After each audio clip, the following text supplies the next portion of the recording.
Unraveling the dark side of crypto. Terrorist financing expert Evan Kohlmann argues on-chain intelligence gathering should not be relegated to telling us only after the fact about avoidable risks. At the Financial Times' recent Crypto and Digital Assets Summit, the director of the FBI's National Cryptocurrency Enforcement Team NCET, Eun Young Choi, acknowledged that we are seeing cryptocurrency and digital assets really touch every aspect of criminal activity we investigate. This includes illicit actors across a very broad spectrum of activity, everything from ransomware to narcotics smuggling to rogue states to terrorist financing. Cryptocurrency is now increasingly the preferred means of carrying out their dirty business. This op-ed is part of CoinDesk's State of Crypto Week, sponsored by Chainalysis.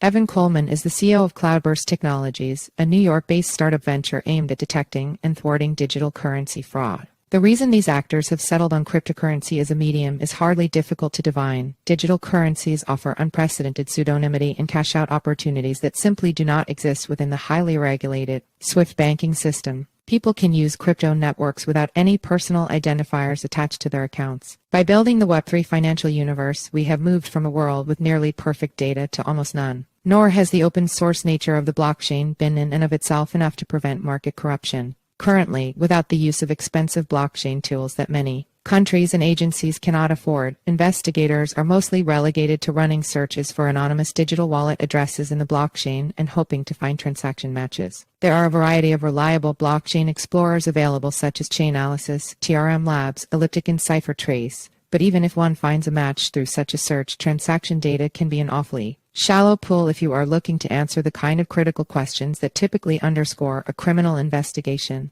the who, what, how, where, and why. In the words of Coinbase's Special Investigations Team, unless you own an address yourself, it is very difficult to say with absolute certainty who an address is owned by. This is why it's more fitting to consider blockchain analytics more of an art than science. Indeed, the blockchain is merely a ledger receipt, and to properly address these attribution questions, other sources of data are required. If ultimate attribution is not possible via ledger analysis, research shifts into the world of open-source intelligence (OSINT), from which the investigations team at Coinbase has noted much can be learned. Plainly stated, illicit actors don't organize and plan their activities on the blockchain. They do it in the deep and dark web. Many of the critical pieces that can help unravel a criminal scheme and identify the personas involved can be gleaned from traditional web cyber intelligence sources, including mediums like Telegram and Discord. There are chat rooms specifically dedicated to crypto fraud on those platforms, with millions of actors present in them, illuminating in some small way the scale of the problem. The challenge is in monitoring all those conversations simultaneously, parsing the actionable data in real time, discounting false positives, and reliably locating the actors. Given that platforms like Telegram are specifically popular among fraud organizers, in part due to their perceived security and anonymity protections, this isn't a simple task by any means. See also, the crypto surveillance capitalism connection money reimagined. Nonetheless, a continued reliance on blockchain data alone for conducting cryptocurrency investigations creates major knowledge gaps and leaves both the public and private sector flat-footed and shockingly blind to major contemporary financial risks. Threat intelligence should not be relegated to telling us only after the fact about avoidable risks, and verifying an individual's involvement in illicit online activity should not be narrowly predicated on knowing their precise digital wallet address. Such an existential question should be able to be resolved with a real name, an address, and a phone number,